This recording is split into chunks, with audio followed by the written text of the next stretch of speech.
And there we are. Our very first match, Greyson James, Sameer Aggarwal. The two homeboys are actually going to face off against each other immediately. Here's their coin flip. First 3 out of 5 solves first to 1 set. Greyson, you are the higher seed. Would you like heads or tails? Tails. It is heads. Sameer, would you like to go first or second? Go first. All right, Sameer's going to go first. Greyson, go ahead to the waiting area. Sameer to the solving station.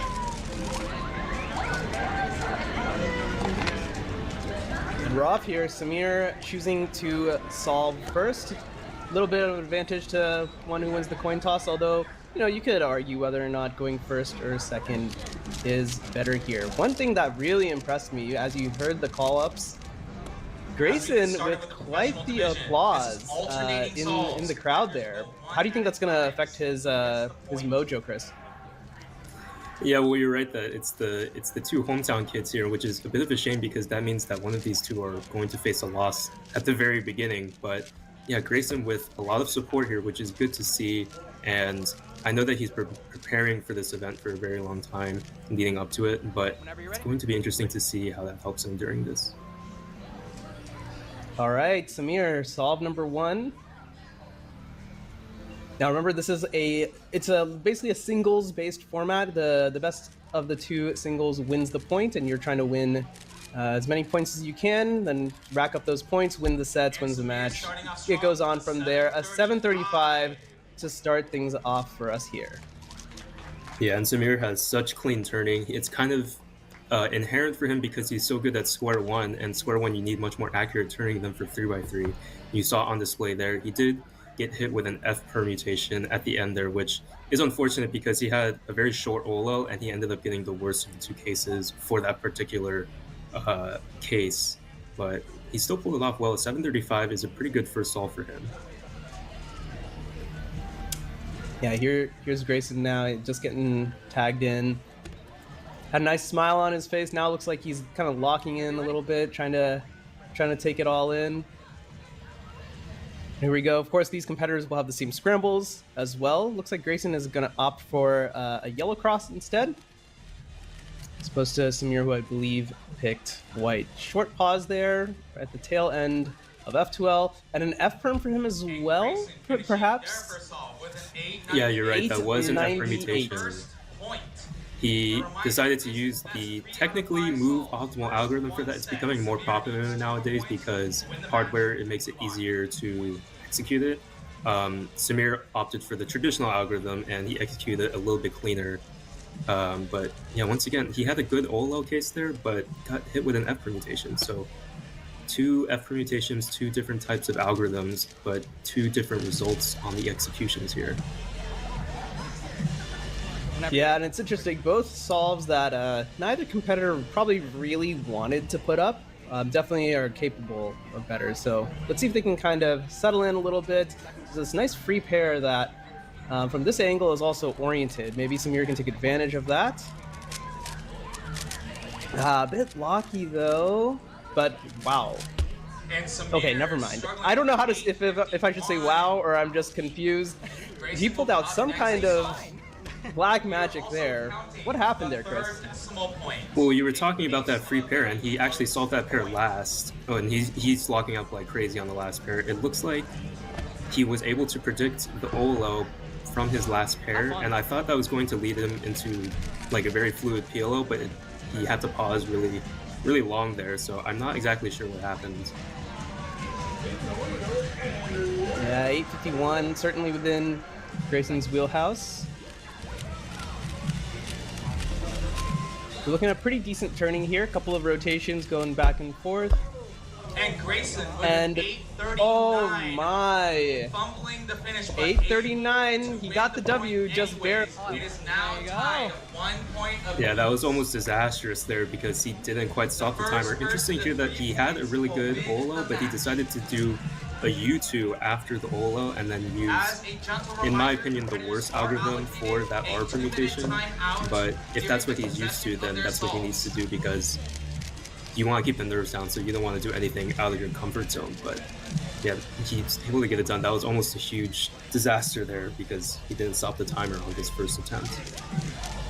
Yeah, and remember, this is best of one set. You know, we're trying to keep these things a little bit snappy, especially as we start off here. So 1-1 to kind of even things back up. You're feeling good there, but you only have a limited number of solves in this format here. Sameer now trying to capitalize. Looks like he got to his last layer fairly quickly. That is a much better solve for him. 626. That's gonna be a little bit tough to beat. Yeah, and you can see there's the orange-green pair once again is pre-made. He doesn't preserve it, but he solves it first this time as opposed to last in his previous solve, and just very fluid turning there. A bit of a lockup on the V-Perm, but 626 is definitely good enough, and now there's a ton of pressure on Greyson going into the last solve of this set. Indeed, yeah, 626. I mean, it's on paper, it's possible. And you know, if you're Greyson, you don't want to be saying never in this type of situation.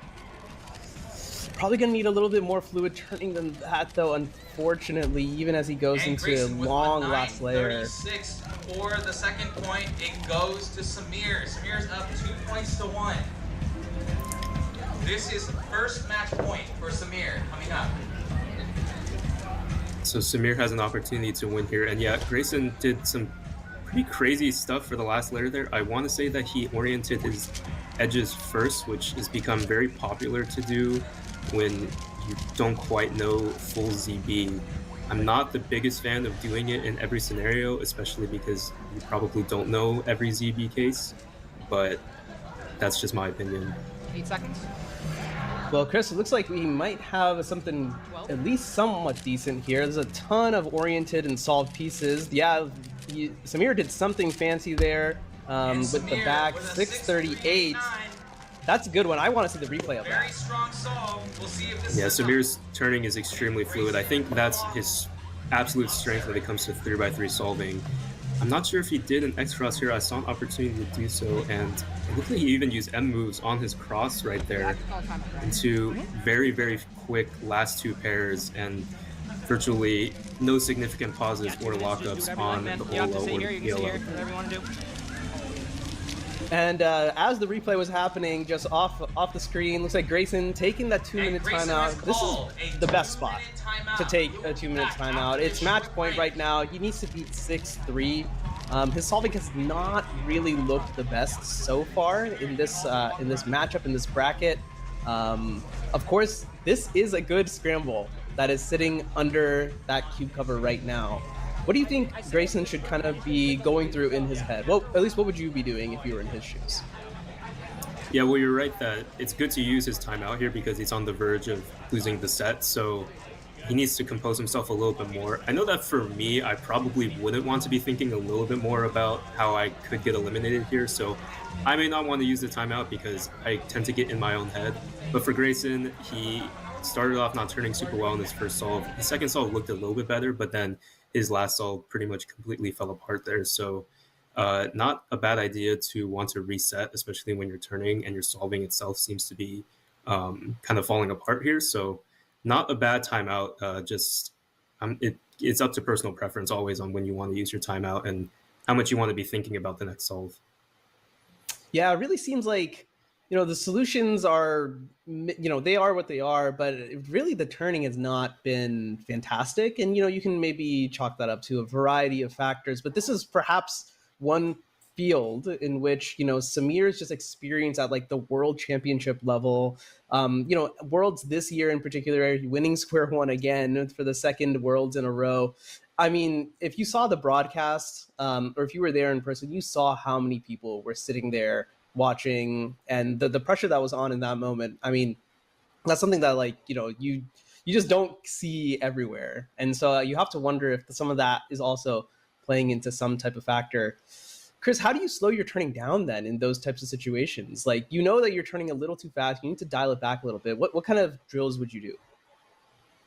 I think I always try to focus on not trying to do too much or overcompensate for my turning. So if I know that I have to get a fast solve, it's not really going to help me if I try and focus on turning faster. More often than not, that's just going to make me lock up more and ruin my chances at getting a good solve. So it's just kind of about not trying to think about getting a good time and doing your best to solve as best you can. But yeah, in terms of like trying to turn better or turn faster, it's just a little bit difficult, especially when the environment is so new. And yeah, here we go. Let's see if any of his timeout prep will work out for him here. Actually choosing to do yellow cross, just completely different than what I had expected. Looks like that's a 2 GLL. Didn't start the timer though. And Greyson did not start the timer, therefore the point is automatically given to Sameer. Sameer is moving on to the next round, and Greyson has an opportunity to come back in the lower quarterfinals. Well, it is not regardless of the DNF, he chose to do yellow instead of white like Sameer. He has a ZB that he knows, except, yeah, I'm not exactly sure what happened because it didn't seem like he took his hands off too early for the timer there. I mean, we were having that problem a lot in PSL Sacramento, and I think it's because people really aren't used to this environment. Some people don't even practice with a stack mat at home when it comes to preparing for WCA competitions, but the pressure is even bigger here, and so some people tend to rush taking their hands off the timer. Yeah, not to forget the 4-pad mode as well. That's certainly something that's a little bit different. It's a shame because that looked like a really, really solid solve. Kind of like fixed up a lot of the issues.